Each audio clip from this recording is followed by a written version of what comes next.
Hey everybody, KMO here in high contrast. I went outside earlier and I thought I was shooting a video that was going to be just a quick and easy, down and dirty, get it done and get back to the other work that I have to do. And I ended up shooting the thing 6 times. And then I came inside and I started to edit it and I realized that it was in bad form. Somebody who's a fan of Andrew Yang, and in particular Andrew Yang's proposal for universal basic income, said some things which are just, it was unworthy feedback, certainly not worthy of making a video about. And as I was editing the thing, it just came across as me beating up on somebody who had no business being in a fight at all. So I've scrapped it. But for the Andrew Yang gang, and for Andrew Yang himself, in the very unlikely circumstance that he should see this video, I just want to point one thing out. I've been talking to people about universal basic income. You know, I do a podcast. I've done it for over a decade. I've been talking to people about this particular topic since 2015. And in that time, I've noticed that there are 2 very different things which go under the label of universal basic income, or UBI. There's a left-wing UBI and a right-wing UBI. In the left-wing UBI, we have our existing social safety net. You know, we have food stamps, or whatever they call it now. There's housing vouchers. You know, there is supplemental income for various people in different types of need. And there's just all kinds of things that generically and together we call welfare. These are targeted. These are meant for people with specific needs. People have to qualify for these programs, which is to say they are means tested.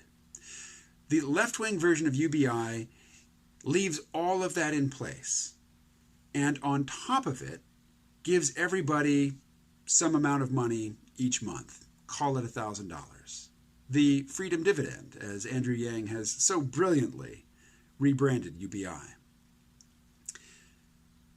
In that system, you still have to have a large government bureaucracy of government workers who examine people's claims. They are means tested. There are people who verify the claims that people make about their position in life.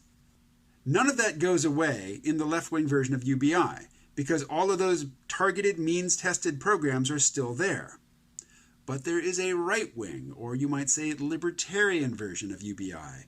People like Charles Murray advocate this sort of UBI, and in the right-wing UBI, you trash all of those targeted means-tested programs and replace it with universal basic income.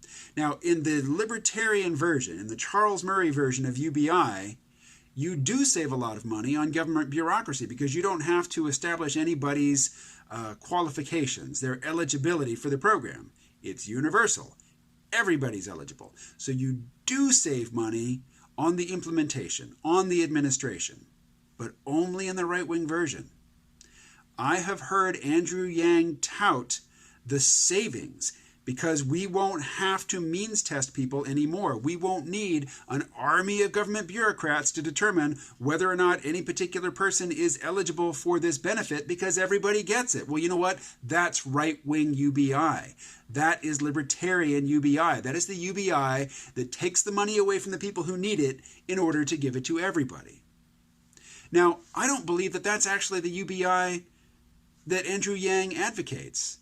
I don't think he's going to scrap every other social welfare benefit in favor of UBI. But he's confused. He is repeating arguments that other people have made for UBI, and he is conflating the right-wing version and the left-wing version and giving the benefits of each as if they were the same thing, and they are not.